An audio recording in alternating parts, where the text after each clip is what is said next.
Kwenu-Temechek, mon nom est Natacha Canapé-Fontaine et je suis une artiste Innu originaire de la communauté de Pessamit sur la Côte-Nord au Québec.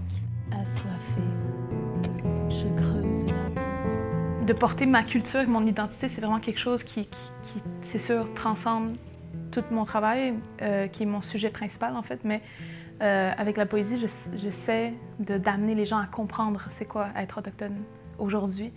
Et donc, j'essaie en même temps non seulement de partager l'expérience, mais de faire vivre un moment où on puisse se connecter les uns aux autres. Maintenant, je travaille sur ce projet de musique parce que c'est sûr que chez moi, il y a aussi tout un héritage musical. Et la musique autochtone au pays et ailleurs sur le continent, en Amérique du Nord, est très riche. Et donc, ce sont des musiques souvent qui nous font nous exprimer sur qu'est-ce qu'on vit au quotidien, mais comment est-ce qu'on imagine aussi notre propre avenir, mais aussi notre propre identité. Moi, je crois beaucoup en la force de la poésie, qui peut être non seulement celle de conjurer le sort, comme je dis souvent, mais aussi de guérir des blessures passées, des blessures historiques, collectives, et faire en sorte d'insuffler de la force, de l'espoir, du courage, pour qu'on puisse vraiment se définir nous-mêmes et justement déployer notre culture et nos langues partout où est-ce qu'on va. Il est à moi le monde. Je ne sais pas parler aux étrangères qui m'habitent.